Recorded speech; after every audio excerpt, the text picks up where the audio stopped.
Vamos para a palavra. Peço que vocês abram comigo lá em Gálatas, capítulo 4. Nós vamos ler a partir do versículo 1 até o 7. Gálatas, capítulo 4, verso 1 ao 7.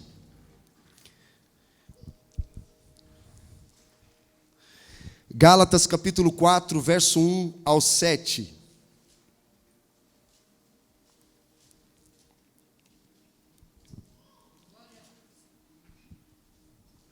Quem tem fome pela palavra de Deus aqui, levanta a mão, glória a Deus.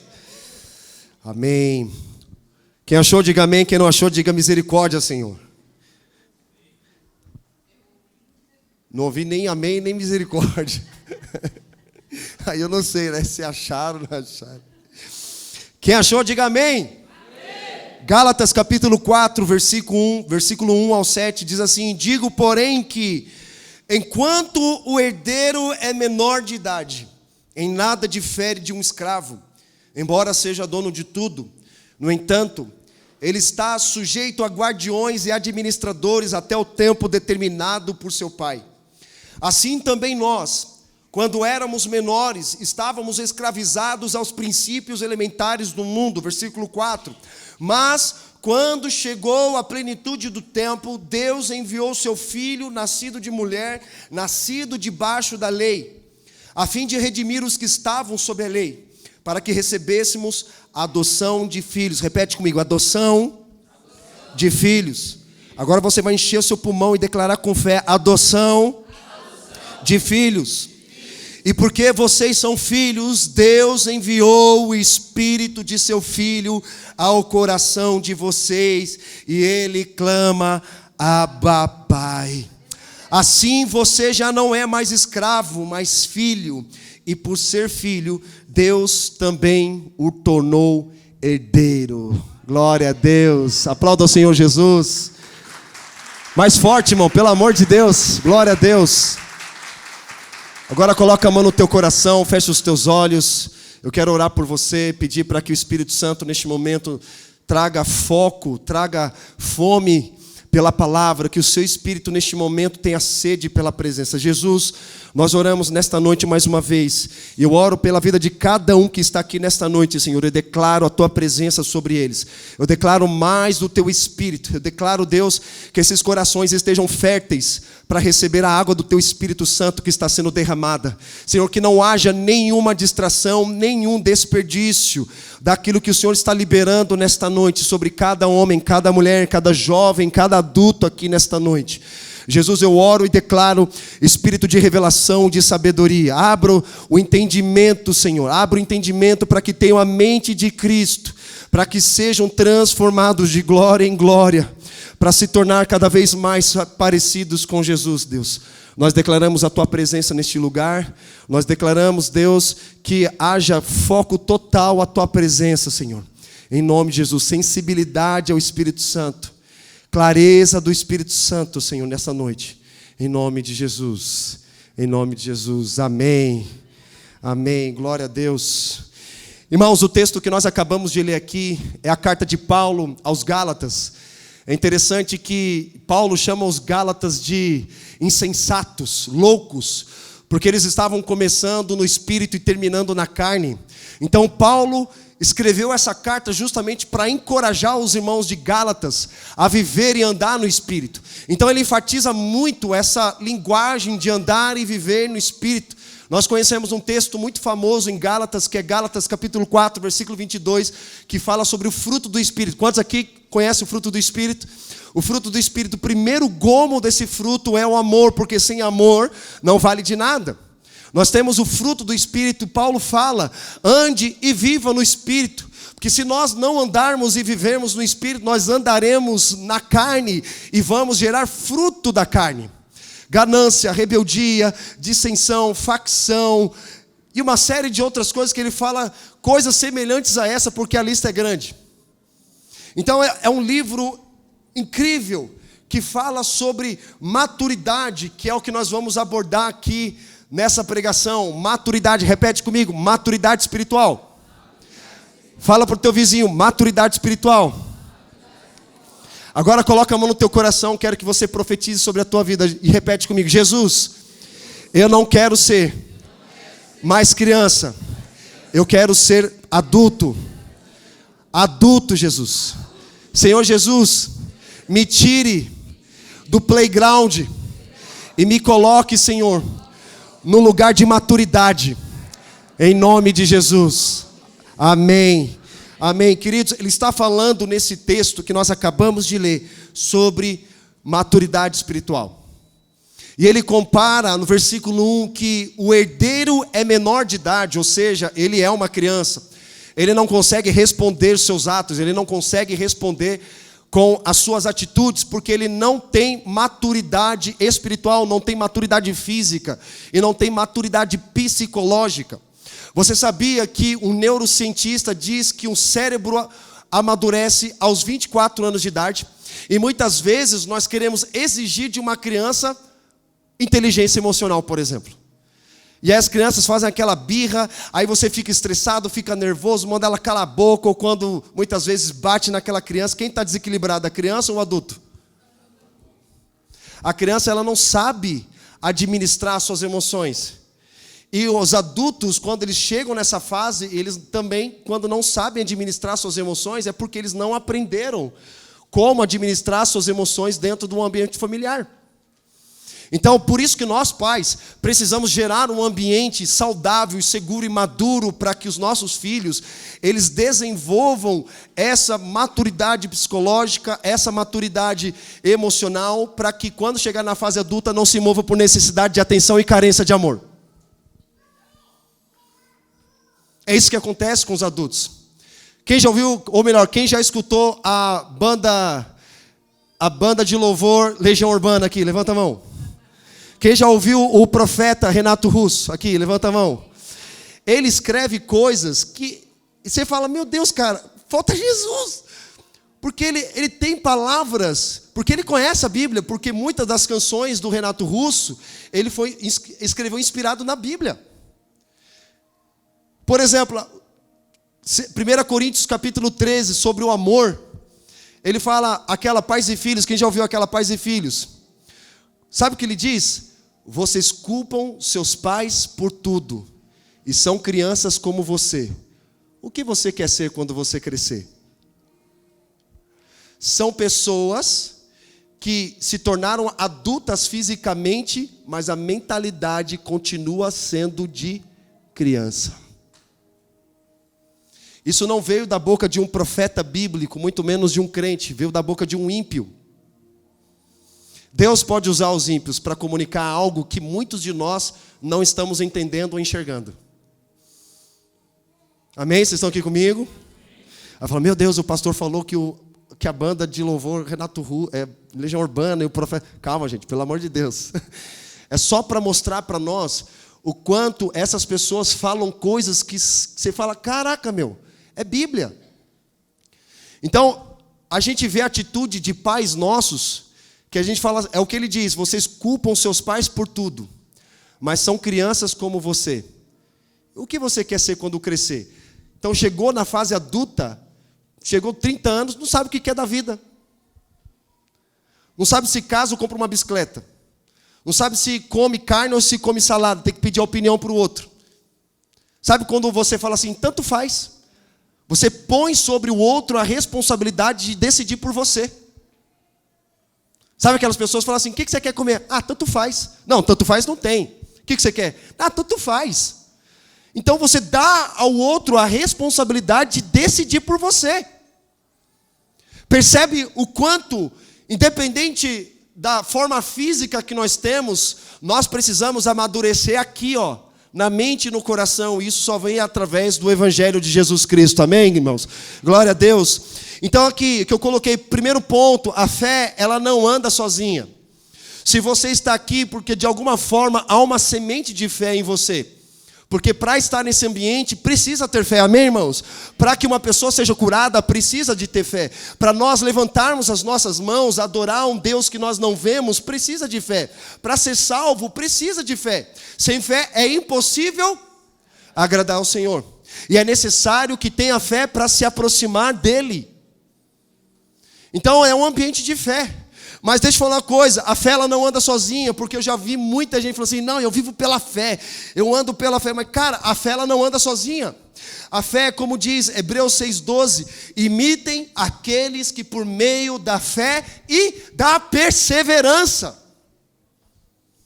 A fé ela precisa desse outro elemento, a perseverança. Lembra quando Jesus diz que se a tua fé for como um grão de mostarda, ela é a pequena de todas as sementes, mas ela se tornará a maior de todas as hortaliças. Você percebe que a fé ela precisa crescer? Tem um processo?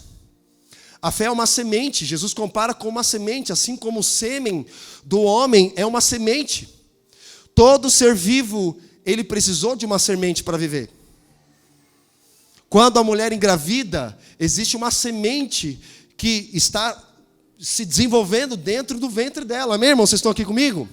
E a mulher, ela precisa se alimentar de uma forma diferente, ela dorme de uma forma diferente, o corpo dela muda, por quê? Está se adaptando a uma nova realidade. Ela está gerando algo. E quando nós geramos algo em Deus, significa que a nossa vida vai mudar. Amém, irmãos? Glória a Deus. A gente não pode voltar a ser quem nós éramos antes. Então a fé ela não pode andar sozinha. Aqui como nós vemos em Hebreus 6,12, a fé e da perseverança. Existe um tema que eu amo muito na Bíblia, a perseverança dos santos. Todos nós aqui passamos por diversas situações complicadas na vida. Diversas. Problemas financeiros, problemas familiares, problemas de identidade, problemas da sexualidade, problemas, ansiedade, preocupação, depressão, porque nós vivemos no mundo caído. Mas a boa notícia, que Cristo morreu a nossa morte, levou sobre si todos os nossos pecados, as nossas doenças, enfermidades, e o castigo que nos traz a paz está sobre Ele, nós lançamos tudo na cruz. Amém, irmãos? Já não há nenhuma condenação para aqueles que estão em Cristo. Há uma esperança para o mundo caído. Há uma esperança. Mas nós precisamos perseverar até a vinda do Messias. Sabe que tem um assunto que não está sendo falado nas igrejas? É sobre santidade e a volta de Jesus. Por quê? Vai tirar você da zona de conforto. Porque você fala, Jesus, eu não casei ainda. O meu patrimônio, eu preciso aumentar meu patrimônio. Eu preciso crescer financeiramente. Eu preciso ser bem sucedido no meu trabalho. Eu preciso constituir uma família. Eu preciso que o meu ministério cresça. Percebe? A gente não pode tirar os nossos olhos da eternidade, irmãos. Se Ele voltar agora, não tem mais Jesus. Espera só um pouquinho, tem gente que está orando para Jesus não voltar. Sabia disso? Tem pessoas orando, Jesus não volte, não volte, não vamos declarar Maranata, a hora vem Jesus, não vamos. Mas aqueles que perseverarem até o fim, herdarão a coroa de vida eterna. Perseverança dos santos. Então a fé, ela anda com a perseverança, porque existe uma semente de temor dentro do coração dela ali, e ela persevera. Jesus, as coisas não estão acontecendo da forma como eu gostaria, não tenho aquele dinheiro que eu gostaria, não tenho aquela família que eu gostaria, não tenho os filhos ainda, talvez você recebeu um diagnóstico de um médico dizendo que você é estéril, você não pode ter filhos, mas ainda não é o fim, irmãos, sempre há esperança, e nós precisamos perseverar. 2 Pedro, capítulo 1, versículo 5 ao 9, não precisa abrir, só anota se você estiver anotando, inclusive a gente sempre pede para que vocês tragam um caderno para anotar as palavras que estão sendo liberadas. 2 Pedro, capítulo 1, versos 5 ao 9, vai dizer, por isso mesmo, empenham-se para acrescentar à sua fé a virtude. Olha só, mais um outro elemento, perseverança, agora ele está falando de virtude. A virtude, conhecimento, ele está dizendo, coloque conhecimento também. O conhecimento, domínio próprio, ponha domínio próprio. A perseverança, a piedade, a fraternidade, o amor, porque essas qualidades existirem, se essas qualidades existirem, estiverem crescendo em sua vida, elas impedirão que vocês, no pleno conhecimento de nosso Senhor Jesus Cristo, sejam inoperantes e improdutivos. O que ele está querendo dizer? Que só a fé não é suficiente. É necessário você acrescentar perseverança, virtude, domínio próprio, o fruto do Espírito. Porque senão nós viveremos uma vida infrutífera. Já chegou no final do dia, você fala, caramba, não aproveitei o dia. Não fiz nada. Infrutífero, quem já se sentiu assim? Não dá um desânimo? Você fala, meu Deus, cara, não fiz uma venda, não aconteceu nada. Mas o que ele está dizendo? Só a fé não é suficiente. É igual quando você vai fazer um bolo. Quem gosta de fazer bolo aqui? Levanta a mão, glória a Deus, aleluia. Quando você vai fazer um bolo, você precisa não apenas de um ingrediente, você precisa de outros ingredientes. Esses ingredientes fora dessa mistura não servem para muita coisa. Mas quando nós colocamos todos os ingredientes juntos, o que acontece? Nós fazemos um bolo delicioso, comemos e convidamos as pessoas para comer também. Amém, irmãos? Glória a Deus. É porque é digesto, é maravilhoso. Então são ingredientes na nossa jornada. No versículo 1, nós vemos o seguinte, que nós lemos lá em Gálatas capítulo 4. Digo, porém, enquanto o herdeiro é menor de idade, em nada difere de um escravo, embora seja dono de tudo. O que nós aprendemos? Primeiro ponto, enquanto o menino não pode usufruir da herança. Eu tenho 3 filhos pequenos, e eles são dono daquilo que eu tenho. E sabe de uma coisa? Teve um dia desses que eu fui entrar no condomínio, o Theo estava na minha frente, ele falou assim, pai, esse carro é meu. Eu falei, sim, filho, é teu. Mas você não tem idade para dirigir ele. Quando você chegar aos 18 anos de idade, você vai tirar uma carta de motorista. Aí sim, você poderá dirigir aquilo que é teu. Você poderá usufruir daquilo que é teu. Então nós vemos que mesmo sendo dono, ele ainda não tem autoridade suficiente para administrar o que é dele.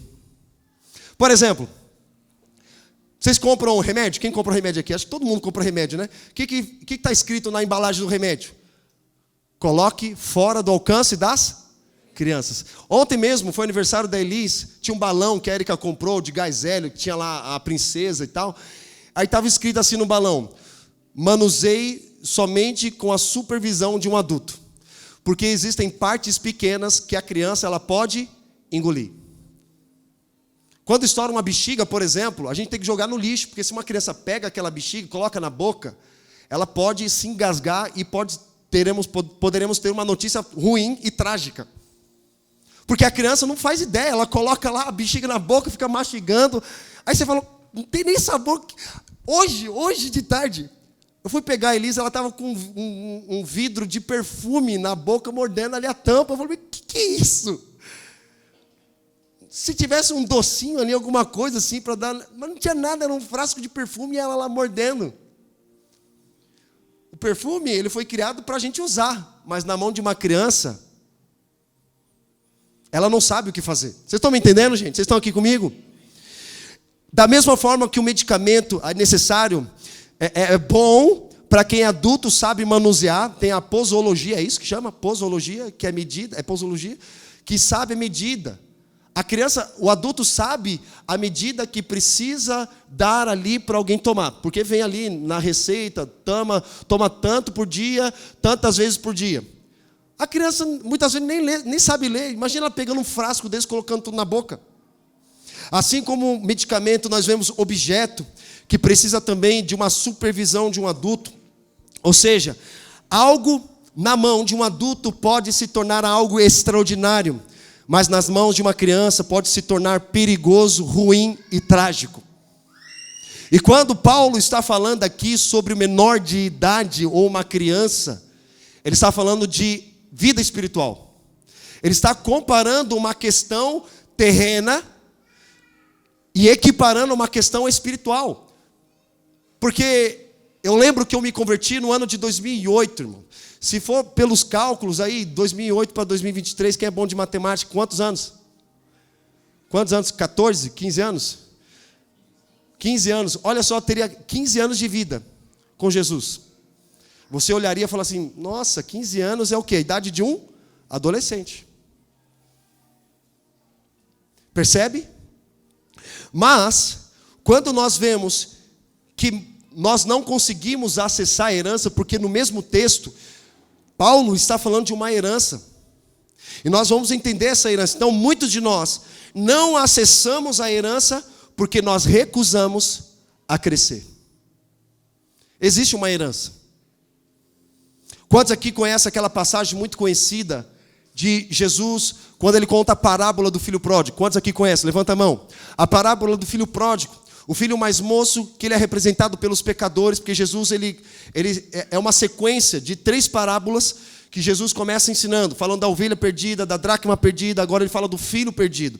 Ele fala que havia um filho mais moço e disse o pai: pai, me dá a herança que me pertence. O pai não reclamou, não resistiu e foi lá e deu a herança àquele filho mais moço. E sabe o que aquele filho mais moço fez? Ele desperdiçou toda a herança que o pai havia dado para ele. Sabe o que acontece ali?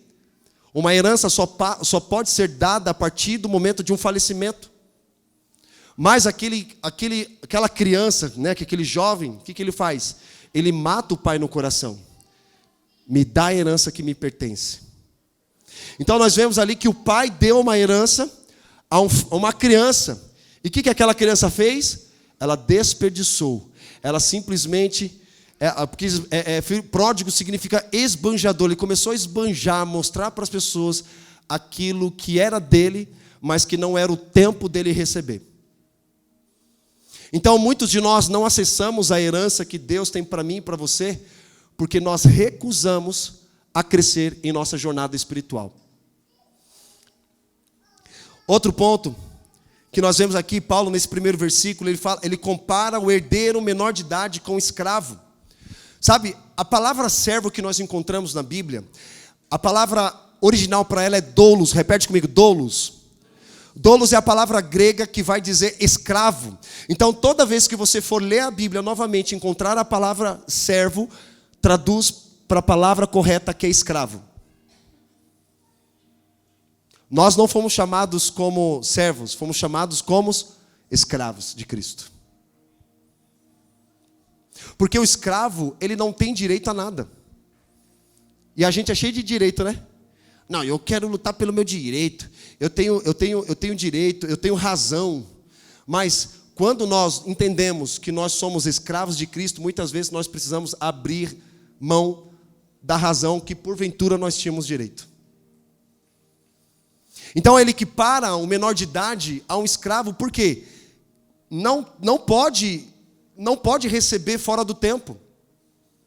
Olha que interessante isso. Então não se dá herança na mão de uma criança.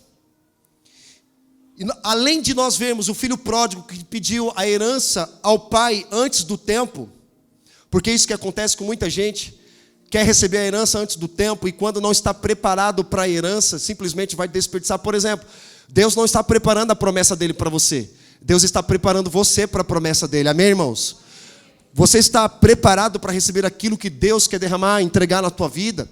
Então você precisa permitir com que o Espírito Santo ele sonde as intenções do teu coração. Porque se aquilo que você receber no tempo errado, ao invés de ser uma bênção, torna-se a ser uma maldição na tua vida. E olha que nós aprendemos também que a imaturidade na liderança. Por exemplo, Paulo está ensinando o jovem Timóteo sobre liderança. E ele dá 17 características a Timóteo sobre como levantar uma liderança. Porque Paulo já era um senhor, já era um homem experimentado, já era um homem maduro. Então ele senta com Timóteo, que era um jovem, dizendo: Timóteo, as características para a liderança é assim. Deve ser casado com uma só mulher, governar bem a sua casa, seus filhos sob disciplina, não ser dado ao vinho, não ser avarento, ser hospitaleiro. Então ele dá características, princípios para Timóteo levantar liderança na igreja.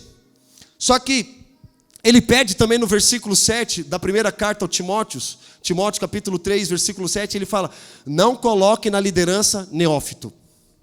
Neófito é recém-convertido. E o recém-convertido, por mais que ele é um cara muito impulsivo, ele é uma pessoa que teve um encontro com o amor de Jesus, só que ele não tem fundamento.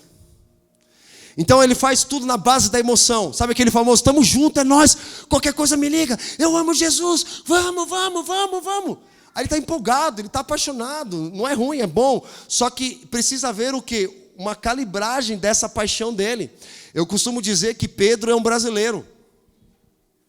O Pedro é o famoso: estamos juntos, é nós, qualquer coisa me liga, Jesus. Sabe o que ele fala? Nunca vou te abandonar, Jesus. Nunca vou te negar, Jesus.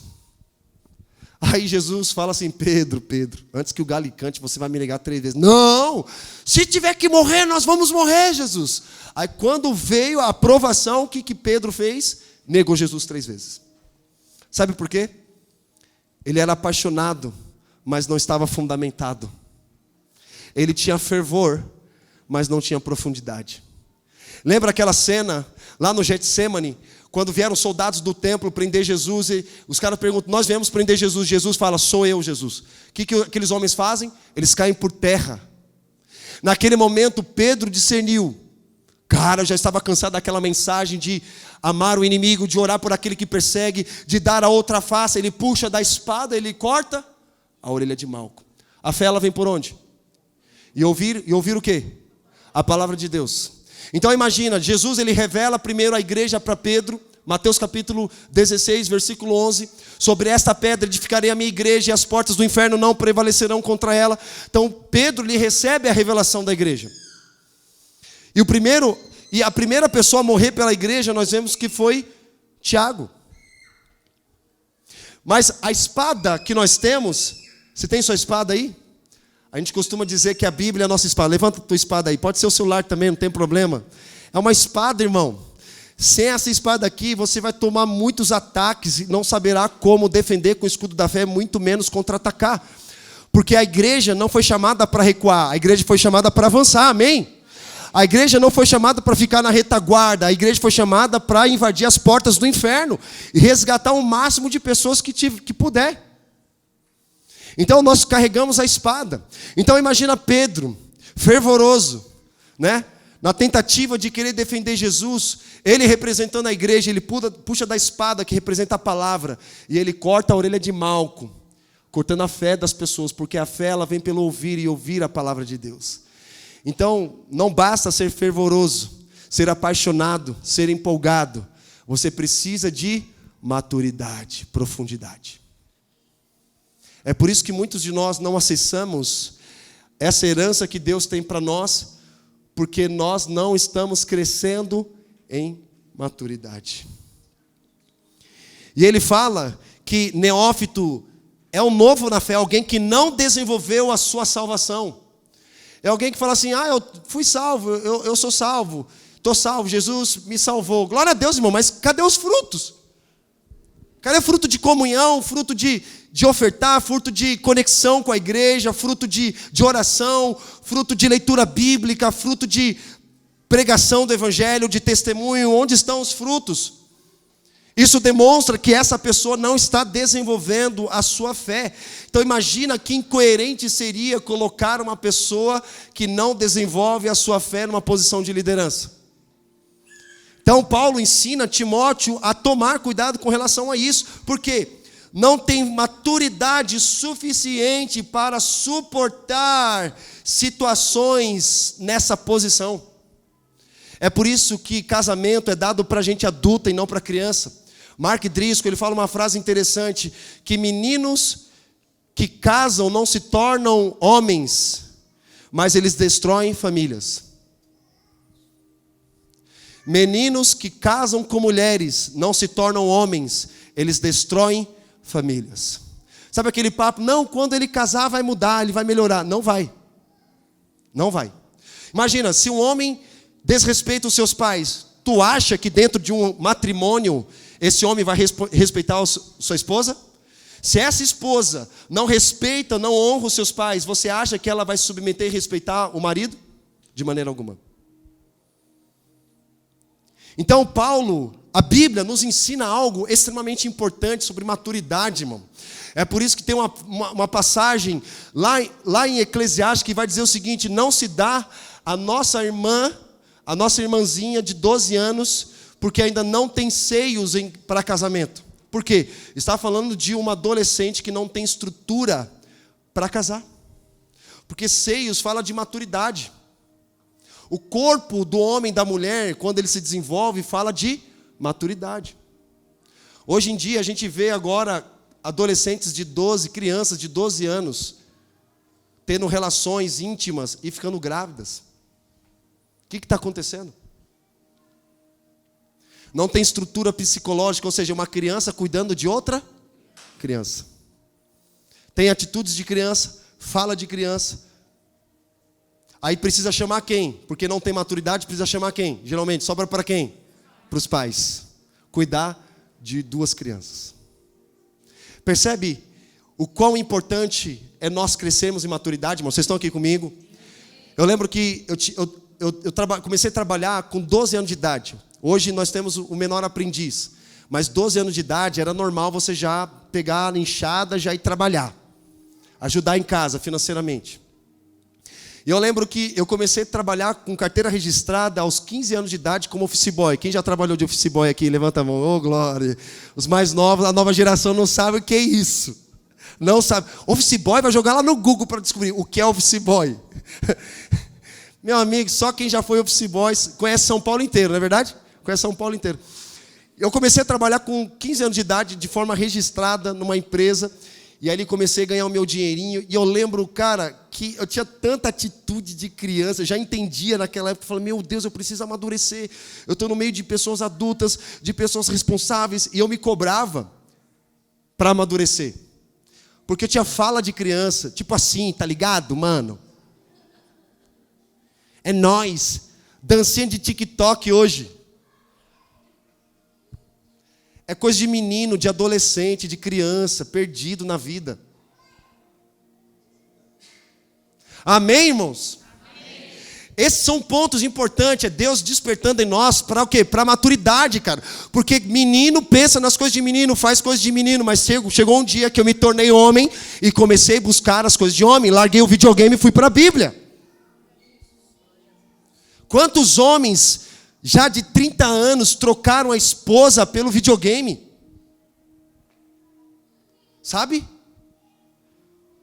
Aí eu estava vendo uns vídeos, uns tanga frouxa, que eu gosto de chamar os caras de tanga frouxa, rebolando, fazendo gestinho, jogando videogame. Eu falei, meu Deus, cara. E aí Deus colocou no nosso coração um ministério para resgatar os tanga frouxa para se tornarem homens do reino. Homens maduros, homens que estão interessados em casamento, em constituir família, em trabalhar. Sabe o que um jovem hoje quer ser? Fala assim, pastor, eu quero ser um influencer. Que agora é uma nova profissão, né? Porque ele trabalha de casa, quer acordar a hora que ele quiser. Até as cuecas cagadas dele não é ele que lava, é a mãe. Aí acorda meio-dia, entra na internet para ficar falando mal dos outros. Não que acorda. O dia que você acordar, arrumar a tua cama, lavar as tuas cuecas, lavar uma louça, trabalhar, estudar, decidir ser alguém na tua vida, aí sim você pode ensinar a gente. Enquanto isso, senta, ouça, aprende, cresça, se desenvolva e busque maturidade na sua jornada. Esse lugar, irmãos, cresci na periferia.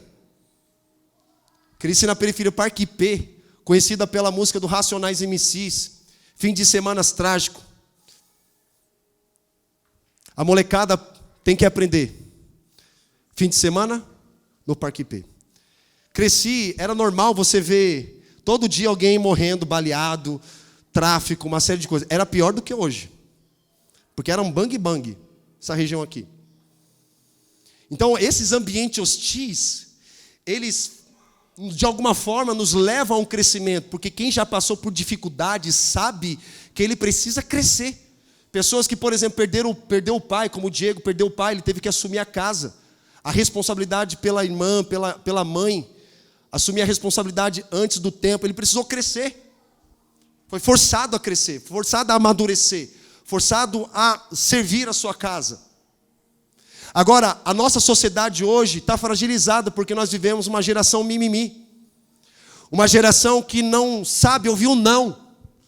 Você fala assim, não, oh meu Deus, não me julga. A geração do não me julgueis. Sabe o que Jesus fala? Não julgueis segundo a aparência. Então eu não posso julgar a sua aparência, mas eu posso julgar as tuas atitudes.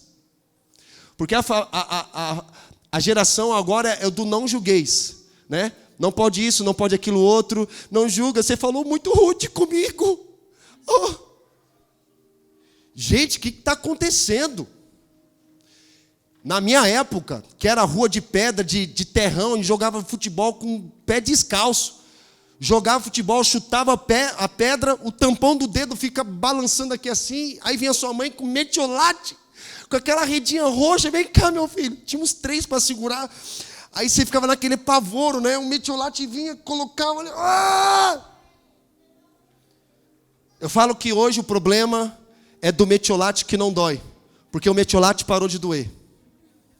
Porque na minha época, o metiolate doía. E aí os cabras tinham que ser homem para segurar aquela dor. Porque o trem que doía, meu. Agora desenvolveram uma fórmula onde o metiolate não dói. Pastor Luciano Subirá falou uma coisa interessante. Que antigamente, quando você decidia escolher uma escola para os teus filhos, ele primeiro pedia, me dá a grade curricular da escola. Eles decidiam conforme o que era ensinado. Hoje em dia, soltam as crianças na escola, depois de 15 minutos correndo, elas vêm cansadas, e o pai pergunta, e aí filho, gostou da escola? Ah, pai, eu gostei. Ah, então é nessa escola que meu filho vai estudar. As crianças estão decidindo pelos próprios pais o que é bom para elas. Não tem as crianças agora? Ah, eu me identifico, um homem, uma criança, um menino de 3, ah, eu me identifico com uma menina. Ah, então filho, que bom, vamos te encorajar, vamos começar a dar hormônio para você. Daqui a pouco, esse tipo de fala, se a gente não se atentar, a gente pode ser preso. Olha o que estão fazendo com as crianças. E até quando nós vamos ficar calados, vamos continuar um comportamento infantil. Por isso que igreja, querido, igreja não é um playground, igreja não é uma creche. Igreja é um lugar para formar homens e mulheres de Deus, amém, irmãos? É um lugar que Paulo está dizendo, ei, vocês precisam crescer, porque se você não tiver maturidade suficiente para suportar algumas situações que eu estou dando para você, cara, não vai dar. Gente que casa sem ter maturidade, o que acontece? Pessoas que vão e querem um trabalho, mas não tem maturidade para acessar aquele trabalho, insistem naquele trabalho, e quando começa a trabalhar, não consegue sustentar. Ela começa a faltar. Já viram pessoas que falam o seguinte, ela não está satisfeita com o trabalho, sabe o que ela faz? Não, eu vou provocar demissão, eu vou começar a chegar atrasado, eu vou começar a fazer o trabalho direito, para quê? Porque essa pessoa pensa, se eu forçar a demissão, ele vai me pagar, e eu vou pegar a rescisão, eu vou pegar o seguro-desemprego, vou comprar uma moto. Aí quando ele está procurando um trabalho, sabe o que ele fala para o contratante? Oh, não me contrata não, porque se você me contratar, tá, eu vou perder meu seguro-desemprego. Criança, menino. Eu já fiz isso, irmão. Olhando hoje, eu falo assim, meu Deus, cara, isso é um tanga frouxa. Percebe atitudes de meninos, pensamentos de meninos. E quanta mulher tem casado com meninos? E quanta homem tem casado com meninas? Destrói, não dá certo. A gente já olha de frente, porque a gente já está acostumado a ver esse tipo de situação. A gente aconselha, e aí você dá 10 conselhos, aí ela toma o conselho dela. Não, por quê? Eu acho que é bom para mim assim. Então tá bom, vai lá. Segura o rojão depois. Então nós vemos que muitos querem herança sem ter maturidade. Versículo 2, vai lá comigo, vocês estão comigo ainda, gente, aqui? Glória a Deus. No entanto, ele está sujeito a guardiões e administradores até o tempo determinado por seu pai. O que nós vemos? Que menor de idade precisa aprender a esperar chegar o tempo. Dias atrás eu perguntei para o Joaquim e para o Theo o que eles preferiam, um PlayStation 4 agora ou uma viagem para Disney daqui a alguns anos. Sabe qual foi a resposta deles? Pai, eu quero um PlayStation 4. Por quê? Eu quero agora, pai. Criança não sabe esperar. Criança não tem visão a longo prazo. Criança quer coisas tudo na hora, para agora, já. Direto e reto, eles virou até uma piada em casa. Por exemplo, quando a gente vai fazer uma viagem, as crianças ficam, pai, já chegou? Pai, já chegou? É a famosa geração burro do Shrek. Quem já assistiu o Shrek aqui? Levanta a mão. Não tem aquela cena lá do burro falando pro Shrek, Shrek, já chegou? Já chegou, e o Shrek já ficando já impaciente. Já chegou, já chegou. Então assim, a gente vê uma geração que parece o burro do Shrek, cara. Só está interessado na chegada. Crianças estão interessadas no resultado, na chegada, mas adultos não estão interessados na chegada, adultos estão interessados no caminho. Jesus não disse, eu sou a chegada, eu sou o caminho. Quantos aqui estão interessados no caminho? É esse lugar, irmãos. Cristão que quer a maturidade em Cristo, eles estão interessados no caminho que é Cristo. Jesus não é chegada. Ele precisa desenvolver o quê? Paciência dentro dele para acessar um lugar que vai levar algum certo tempo para ele poder acessar. E nós vemos no versículo 3, assim também nós, quando éramos menores, estávamos escravizados aos princípios elementares do mundo. Nós vemos que esses Gálatas, eles estavam escravizados mentalmente a um sistema legalista. Paulo também traz esse contexto, que eles estavam querendo ser mais salvos, ser mais amados por Deus, conforme eles obedeciam a Deus. O que é um legalista? Ele pensa o seguinte, quanto mais eu obedeço a Deus, mais eu sou amado, mais eu sou salvo por Deus. Ele baseia a vida dele em obediência à lei. Mas a lei, ela vem para nos escravizar. Agora a graça, ela vem para nos libertar, irmãos. Glória a Deus. A lei só existiu porque o homem desobedecia à graça de Deus. Imagina se nós não tivéssemos lei humanas aqui, como seria a nossa sociedade? Não teria policiamento, não teria nada, não teria segurança. A gente viveria enclausurados dentro do nosso próprio lar, tentando se defender dos ataques dos inimigos. Então precisamos de leis, justamente para leis baseadas na Bíblia. Não essas leis que a gente vê para escravizar, manipular, roubar as pessoas. Mas leis inspiradas pela palavra de Deus para ajudar a sociedade a se desenvolver. Versículo 4 vai dizer o seguinte, vai lá comigo. Mas quando chegou a plenitude do tempo, Deus enviou seu filho, nascido de mulher, nascido debaixo da lei, a fim de redimir os que estavam sob a lei, para que recebêssemos a adoção de filho. Porque vocês são filhos, Deus enviou o Espírito de seu Filho ao seu coração. Sabe qual é a maior esperança, ou melhor, a maior herança que Paulo está se referindo aqui? Talvez você esteja pensando de uma herança financeira, de um patrimônio, mas ele está se referindo a uma herança espiritual. Sabe qual é a herança? Ser filho de Deus. Ele não te deu um espírito de medo, como ele cita Romanos capítulo 8. Ele não te deu um espírito de medo, mas um espírito de ousadia, que do seu interior clama, Abba, Pai. No seu interior você recebeu o Espírito Santo. Então esse Espírito clama dentro de você a presença de Deus constantemente na tua jornada.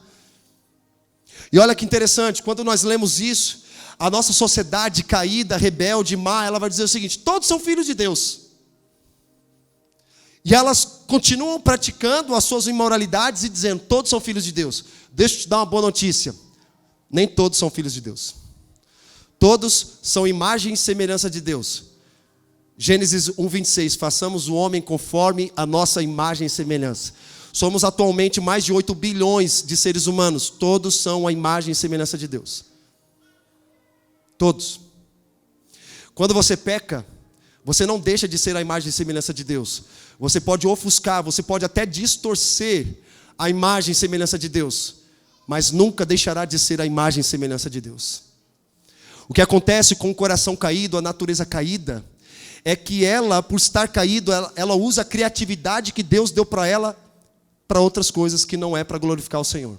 Vocês estão me entendendo? Quanta gente que não é cristã, não tem o Espírito Santo, é tão criativa, irmão, tão excelente naquilo que elas fazem, tão habilidosas, mas ela usa a habilidade, a criatividade dela para as coisas que não são para o reino de Deus. É um ser humano, imagem e semelhança de Deus. Mas tem uma boa notícia. João capítulo 1 diz que todos aqueles que receberam e creram em seu nome se tornaram filhos de Deus. Nem todos são filhos de Deus, mas há a possibilidade de nós nos tornarmos filhos de Deus. Essa é a herança que Paulo está se referindo para mim e para você. Porque tem alguns textos que vão usar, por exemplo, esse texto que nós acabamos de citar, João capítulo 1, que de filhos se tornaram filhos de Deus. Ele está falando o quê? De um filho teknon, ou seja, a palavra grega teknon significa recém-nascido, acabou de nascer. Já viu um recém-nascido? Não sabe comer, é totalmente dependente, não sabe fazer nada sozinho. E ali, a mãe, principalmente, tem que alimentar aquela criança, trocar aquela criança, porque ela não sabe fazer nada sozinho. A 1 ano de idade, lá dos 11 meses até 1 ano de idade, ela vai começar a engatinhar, começar a afirmar os passinhos, mas ela precisa de alguém para auxiliá-la ali na jornada dela. E mesmo quando elas chegam na fase da adolescência, que é a fase que é a da autossuficiência, né? Eu sei tudo, vocês adultos não sabem de nada, né? Ele sabe tudo. Então, assim, mesmo que chegue nessa idade da adolescência, precisa ainda se submeter. Os meus filhos, enquanto eles morarem na minha casa, quem manda na minha casa sou eu. Eles têm que obedecer. Mas quando eles saírem da minha casa, não liga para mim pedindo dinheiro. Casou, segura o teu rojão. As consequências. Ô pai, me empresta. Não vou emprestar nada. Você já é um homem casado, já é um homem adulto. Você é responsável pela tua casa, não sou eu mais. Vocês estão aqui? Estão me entendendo? A partir do momento que você casa, que você se torna uma só carne com o teu cônjuge, a partir daquele momento, os teus pais já não são mais família, tornam-se agora parentes. A pessoa com quem você casa se torna a tua família, você está construindo uma família. Mas quão difícil é para muita gente entender isso. Porque tem muito homem casado com a própria mãe, sabia disso? Totalmente dependente financeiramente, psicologicamente da mãe. Já viu aqueles homens lá na cadeia, escrito aqui, o quê? Amor só de mãe. Cadê o pai? Ou o pai engravidou, sumiu, ou está morto, ou está preso, ou não quer saber do filho. Aí o filho se apega à mãe, a ponto de escrever tatuagem aqui, amor só de mãe. É por isso que na cadeia, se você for visitar um preso, você só vai encontrar mãe, ou esposa, ou namorado de algum presidiário. Percebe? O quão está a nossa sociedade disfuncional? Por falta de esperança. Por falta de uma boa notícia. O que nós aprendemos aqui também nesse texto, para a gente finalizar? Aprender a discernir o tempo certo. Versículo 4, mas quando chegou a plenitude do tempo, Deus enviou seu Filho. Olha só, a plenitude de tempo, Deus enviou seu Filho no momento certo da história humana. Sabe que eu e você precisamos discernir os tempos. E para discernir o tempo, vai exigir o quê? Maturidade. Criança não sabe discernir o tempo, ela não sabe discernir em quanto tempo. Por exemplo, você quer um videogame ou quer uma viagem? Ele não sabe. Por quê? Ele quer suprir uma necessidade momentânea naquele momento. Ele não tem paciência, ele não tem visão a longo prazo. Agora, aqueles que têm visão a longo prazo, eles geram dentro deles o quê? Paciência e fé. Por mais que eu não esteja vivendo aquilo, eu vou perseverando para alcançar aquele lugar que Deus quer que eu esteja. Pode levar 1 ano, 5 anos, 10 anos. Por quê? A maturidade nos leva a um lugar de discernir o tempo. E uma boa notícia que nós lemos aqui, que fala que nós fomos adotados como filho, essa herança que nós recebemos. Lá na cultura romana, uma criança, quando ela era adotada, ela passava a ter os mesmos direitos legais de um filho legítimo.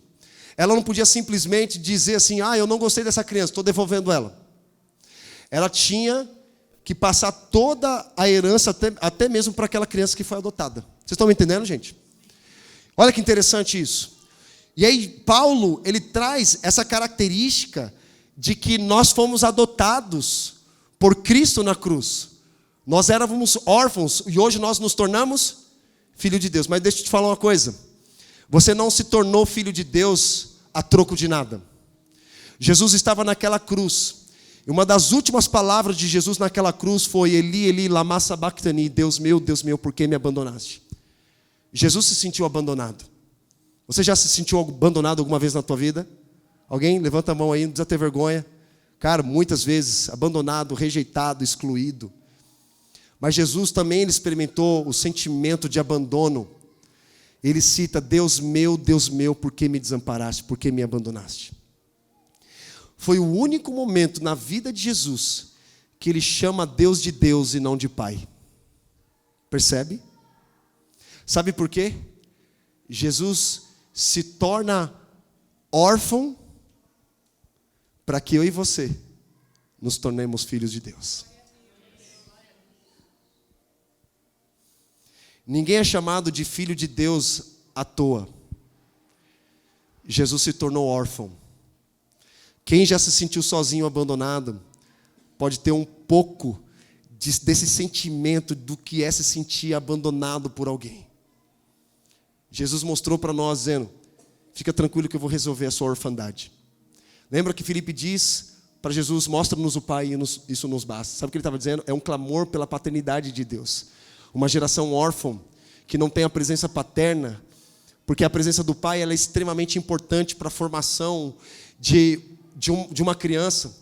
Mas, da mesma forma como eu cresci sem a presença do meu pai, Jesus revelou o Pai para mim. Eu pude aprender através da Bíblia e com irmãos na fé maduros o que de fato é ser um marido, o que de fato é ser um filho, o que de fato é ser um irmão em Cristo, o que de fato é ser um esposo. Amém, irmãos? Vocês estão aqui comigo? Na palavra de Deus nós recebemos essa revelação de quem nós somos. E para finalizar, vá lá comigo. Agora você pode abrir comigo lá em Romanos capítulo 8, versículo 15. Romanos capítulo 8, versículo 15.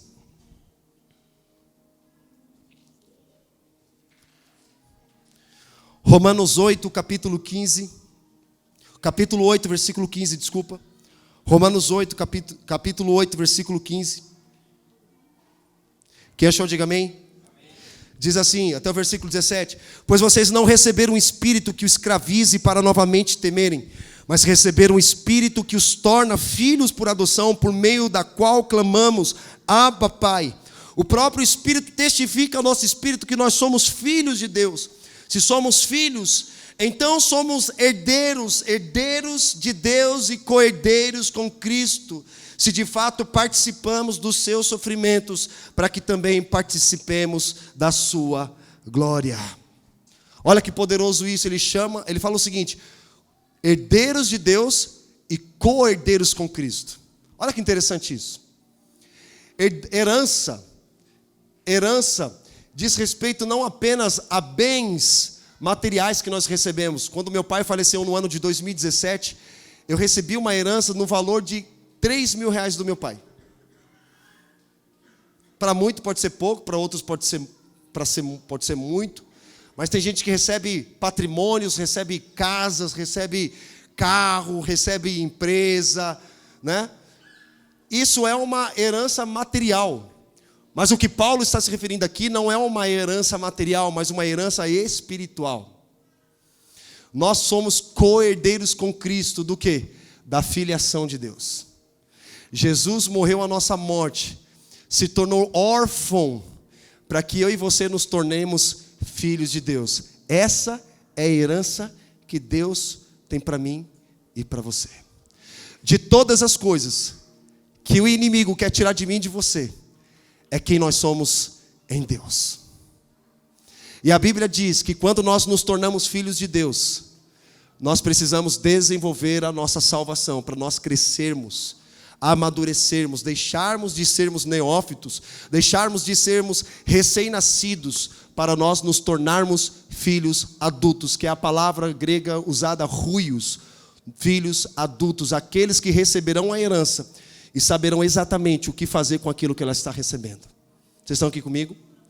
É por isso que quando nós nos tornamos adultos, porque assim, eu casei com 30 anos, mas eu estou vendo, por exemplo, a Bia e o Gabriel aqui casando com 20 anos. Isso é raro nos nossos dias.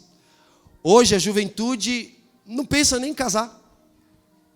Se juntar ali e, depois de aproveitar a vida, os pais ensinam isso também. Aproveita a tua vida, pega todo mundo que você tiver para pegar. Aí quando você estiver lá nos 30, 35 anos de idade, aí você pensa em casar, construir uma vida. Aí quando você chegar nos 50 anos de idade, você daria tudo para voltar a ter 15, 18 anos de novo, para voltar a fazer tudo diferente que você fez. Ou não, né? Então a maturidade, ela não é medida apenas pela idade. A maturidade ela é medida pela forma como você responde às circunstâncias da tua vida. Repete assim comigo. A maturidade não é medida apenas pela idade, mas pela forma como eu respondo às circunstâncias da vida. Porque nós vemos pessoas com 50 anos de idade, mas está agindo como uma criança de 5, 10 anos de idade. Por outro lado, nós vemos que possivelmente uma criança de 19 anos falando, casando? Você está louco? Provavelmente vocês já ouviram isso de alguém. Com só isso de idade vocês vão casar? Não, faz, que loucura! Aproveita a vida, chega aos 30 anos, faz tudo o que você tiver que fazer, vai viajar, vai aprontar, vai ficar com fulano, ciclano, beltrano, chegar aos 30 anos, aí você decide o que você quer fazer da tua vida. Mas a gente vê uma esperança até mesmo na vida aqui da Bia e do Gabriel, com 20 anos de idade, decidindo casar, e eles vão casar, vão ter a própria vida, longe dos pais, e serem responsáveis pela casa deles, porque eles vão precisar pagar conta, vão precisar fazer compra de supermercado, vai ter que pagar, vai ter que lavar a própria roupa, não vai ter ninguém para lavar a roupa deles, a não ser a máquina de lavar, glória a Deus, aleluia. Mas você percebe que é o quê? Uma pessoa que foi preparada para a fase adulta. Então é esse lugar que Deus deseja que nós estejamos, irmãos. Esse lugar no versículo 5 vai dizer no versículo 5 de Gálatas 4, a fim de redimir o que estavam sob a lei, para que recebêssemos a adoção de filho. Só voltando aqui, a herança é aquilo que você deixa para alguém. Agora, diferente da herança, nós temos o legado. O legado é o que você deixa em alguém. Uma marca, pelo que você quer ser lembrado. Se a tua vida se terminasse hoje, as pessoas lembrariam você pelo quê? É uma pergunta reflexiva que nos leva a um lugar, ou a gente amadurece, ou a gente continua ainda com comportamentos e pensamentos de crianças imaturas. Como você se vê daqui a 5, daqui a 3, daqui a 1 ano, daqui a 10 anos, daqui a 20 anos? Tem um texto que eu gosto muito, que está lá em Salmos, que vai dizer, ensina-me a contar os meus dias para que eu me torne sábio. Você precisa aprender a contar os teus dias. Você precisa planejar, você precisa saber o que você quer fazer da tua vida, baseado na palavra. Provérbios vai dizer, muitos são os planos no coração do homem, mas o que prevalece é o propósito do Senhor. Quais são os seus planos? Qual é a sua visão? E eu falo para as mulheres dessa comunidade, não sigam um homem que não tem uma visão. Não sigam um homem que não sabe para onde ele está indo. Porque seria um grande desastre, uma grande tragédia na vida de uma mulher seguindo um homem que não sabe para onde ele está indo. Por que ele não sabe para onde ele está indo? Porque ele não sabe de onde ele veio. Porque se ele soubesse de onde ele veio, quem ele é, qual é o propósito de vida dele, o lugar que ele está inserido, ele saberá para onde ele está indo. Já fizemos uma vez uma pergunta, eu vou perguntar porque tem pessoas novas aqui. Quem já usou o aplicativo da Uber aqui? Levanta a mão. Qual é a primeira coisa que você precisa fazer quando você abre o aplicativo? Colocar o quê? O destino. É isso? Não. A primeira coisa que o aplicativo pede para você não é o destino onde você quer chegar, mas onde você está. Porque se você não souber de onde você está, você não saberá onde você vai chegar. Vocês estão aqui comigo? E quando fala onde você está, não estou falando de um lugar geográfico. Eu estou falando de uma questão espiritual. Onde você está hoje? Onde você se encontra? Qual é o processo da tua vida? Em qual estágio você está no processo de amadurecimento na tua jornada? Porque cada fase da nossa vida tem características. Bebê, criança, adolescente, jovem adulto, uma pessoa casada. Pessoa casada, ela tem uma mente completamente diferente de um solteiro, ainda mais com filhos. É outra história, é outra logística, é outra pegada. Porque às vezes a gente vê os solteiros chamando os casados para fazer uma coisa. Fala, meu filho, enquanto você está pensando no Star Wars, eu estou pensando em trocar a fralda da minha criança. Você não está entendendo, cara. É outra pegada. É outra vida, é outra característica na jornada. Então a herança é aquilo que eu deixo para alguém, mas legado é aquilo que eu deixo em alguém, uma marca daquela pessoa que eu estou deixando. E a gente precisa se perguntar quem é e o que está deixando de herança. Quem você está seguindo? Por quem você está sendo influenciado? Qual é a herança que essa pessoa está deixando em você? um legado de uma vida fervorosa, alguém que deseja realmente algo sério, algo maduro em Deus, ou alguém que simplesmente não quer viver uma vida, quer simplesmente desperdiçar a vida dela, simplesmente não tem planos, não tem projetos, não tem sonhos. Então, quem está falando na tua vida?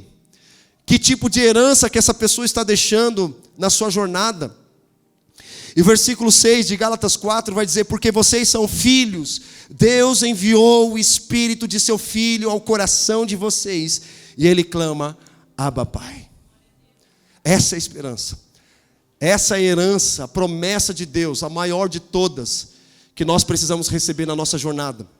Não foi à toa que a primeira tentação que Jesus sofreu não foi transformar a pedra em pão, mas simplesmente entregar a sua identidade de bandeja nas mãos do inimigo. Ele é atacado com a seguinte pergunta: se tu és filho de Deus, transforma essa pedra em pão. Percebe que esse se não é um se condicional, se alguém quiser me seguir, tome a sua cruz e me siga. Mas é um se para lançar uma dúvida na mente de Jesus, de quem ele era, daquilo que ele tinha escutado do Pai, dizendo: tu és o meu filho amado, eu tenho prazer em ti. Logo em seguida o inimigo ataca com si: tu és filho de Deus, transforma essa pedra em pão. Sabe qual foi a resposta de Jesus? Ele não diz como essa geração responde: eu sinto, eu acho, o meu pensamento, a minha opinião. Não, ele responde: assim está escrito, que não só de pão viverá o homem, mas de toda a palavra que sai da boca de Deus. É assim que filhos maduros respondem às tentações e às adversidades da vida. Assim está escrito. Não é sobre o que eu penso, sobre o que eu acho, a minha opinião, mas é sobre o que a palavra de Deus diz ao meu respeito, em quem eu sou em Cristo Jesus. Esse lugar de todas as coisas que o inimigo quer tirar de mim e de você, a primeira coisa e a mais importante é quem você é em Deus. Sabe, quando nós vamos enfrentar